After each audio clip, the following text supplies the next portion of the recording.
Hello, my name is David Leggett. This is an open video letter addressing parliamentarians in Ottawa, the members of parliament and the senators. A number of years ago I wouldn't have been able to do this. I was way too sick. I've improved so much. I'm still bedridden, but the improvement, I've been very thankful for that. I used to be a teacher, an educator, a vice principal, a high school principal. I was very proud of my work and really enjoyed working with kids, with staff, and I can't do it anymore. We were on a camping trip in 2004 in Ontario, and I got bitten. It's hard to know when you're getting bitten by a tick because it's so small, but I was, and I did get a rash, which not everybody does, but nobody knew what to make of it. It was over a year before I was diagnosed. I had to leave work during that time to go on a leave, which became permanent. I tried to get help. Most doctors tried, some wouldn't. And eventually I was tested and diagnosed for Lyme and tick-borne infections. I've been in bed for 7 years, totally, required total care. I haven't been able to leave this bed at all for years. I have a personal support worker that looks after me. My wife and children look after me. Sometimes I feel like I'm a burden, but they tell me I'm not. It's nice to be loved. Not everybody has that support, though. There are many people across the nation who've run out of money, searching for a doctor who will dare treat them. Many have had to go to the States, and it costs an incredible amount to do that. In many ways, I've been fortunate. So here I am. I want to talk about Lyme disease in Bill C-442 that was tabled in the House of Commons in June 2012 and may be up for debate by the end of this year. It really doesn't matter what political party you represent.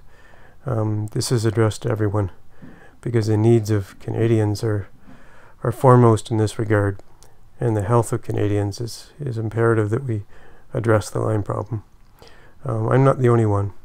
There's not even 100 of us. There's not even 1,000.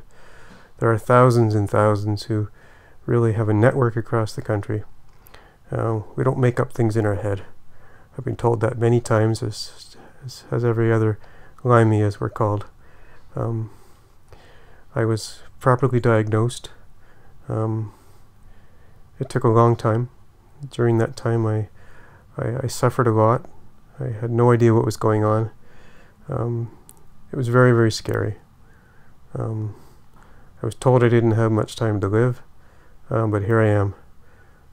I did receive some help. There's not much to be had across the country. Unfortunately, whenever a doctor does try and help, they're typically investigated. They lose their license. They're shut down. It's really rather criminal. I want to see it stop. I don't know whatever happened to the Hippocratic Oath. There are some wonderful doctors out there, and I've met many. But the leadership of the medical system and even the political system just hasn't taken this seriously. So please, support the bill. Recently I received the Queen's Diamond Jubilee Medal. I'm very proud of it, but I'm also cognizant that many, many others across the country have done so much more and continue to do so much more for the cause of Lyme disease. With so many thousands affected, it's absolutely criminal that it's not being dealt with more. So here's a few reasons why I think the bill is so important to pass. First of all, there's so many like me. This isn't something that's rare. Medical politics might lead you to believe that it is, but it isn't. So many things are happening that are really causing a climate of fear. City mayors are adamantly denying that Lyme is in their city, obviously for fear of tourism or whatever.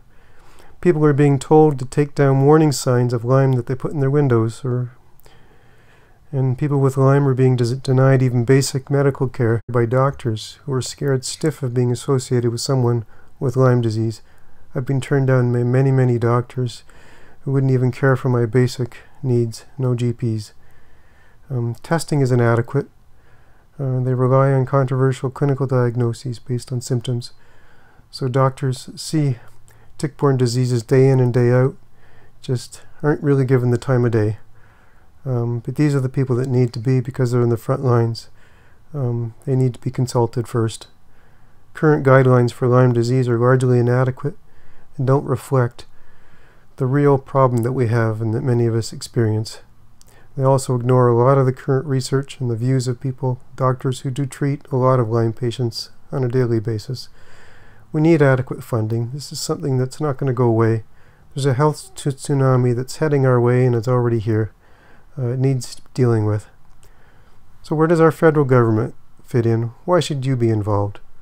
First, the Public Health Agency of Canada has a mission, and I quote some of it, to promote and protect the health of Canadians through leadership, partnership, innovation, and action in public health. Sounds about right.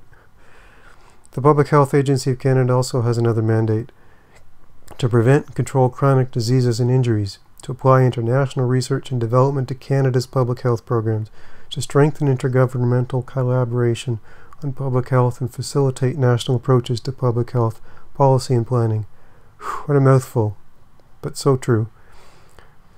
Also, since provinces linked their treatment guidelines explicitly to federal statements about Lyme disease, and since the National Microbiology Laboratory in Winnipeg acts as the gatekeeper for Lyme testing nationwide, the leadership needs to come from the men and women who represent us in Ottawa. This month of May 2013 is timely. It's Lyme Disease Awareness Month. MP Elizabeth May has been organizing a nationwide petition now for almost a year, mostly centered about the need for Bill C-442. We need champions to support the bill and to continue to support me and many thousands across our nation who are suffering, out of money, out of work, unproductive, and who languish without recognition and help. There is too much useless banter regarding Lyme disease. It is a complex illness. Ignorance of tick-borne Lyme disease and co-infections is costing health, quality of life, and lives. There is a lack of GP experience and knowledge. And when people get diagnosed with Lyme disease, we don't have the professionals who really understand it. We need to put all medical politics aside, please, and work together to move heaven and earth, to care for and to treat people and their families who are affected by this and are suffering beyond belief. There are far too many of us, thousands of us across the nation, and the response from those in power, the medical system, even most of our political leaders, it just hasn't been good enough. The onus should not be on Canadians to educate the medical community and to get down on our knees and beg for proper care. Please help. Don't be on the wrong side of history. The Lyme problem is expanding, and when the bubble finally bursts completely, there will be a reckoning, along with lots of questions about why so little was done earlier and why the appeals from thousands of Canadians who were suffering were not taken seriously and fell on deaf ears. We need a champion for Lyme. Our champions must be our political leaders in Parliament in Ottawa. I really don't care about what political stripe you wear. I just want to be well again, and I want to see this health tsunami averted before it is too late, and the casualties are piling up. Let's work together. Please help.